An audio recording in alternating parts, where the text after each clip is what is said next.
محترمو دا وخت کې مونږه په علاقه بنیر کې د پیر بابا کلي ته راغلي وو. دلته مفتي فلي غفور صاحب دامت برکاتهم عالیه او زمونږ د تبلیغ مرکز چې کوم مشران دي او دې کې څومره چې مدرسې دي د هغې ذمه دار خلک دي، هغې سره ملاقات وشو، د علاقې ټول نوعیت مو معلوم کو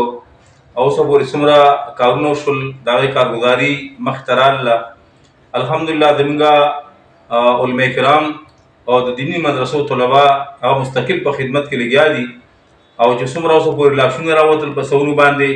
دا څومره قبرونه کنسته کېږي، دا څومره ملبې پرتې دي هغه لارې صفا کېږي، یا کورونو کې چې کوم ملبې پرتې دي هغه صفا کېږي. په دې ټولو کارونو کې زموږ علما طلبا الحمدلله هغه لګیا دي او دا شانتې زمونږ د انصار مدینه ویلفیر ټرست چې کوم ملګري دي هغه راغلي دي الحمدلله، هغوی مشران مخ ته کارګزاري کېښوده، هغوی موږ له ولای حمل راکړو او موږ چې کوم سامان راوړو هغه موږ دوی ته حواله کړو، دوی په خپل ترتیب باندې هغه لاشونه هم راوباسي، قبرونه هم کني، چې کوم خلک زخمیان دي د هغې علاج معالجه کوي او دا د کوم هسپتال کې چې هغه خدمت دی 15 ډاکټران هغه دوی کېنولي دي الحمدلله د خلکو خدمت دپاره. نو موږ ستاسو ټول شکریه ادا کوو، تاسو موږ سره تعاون کوئ او موږ سره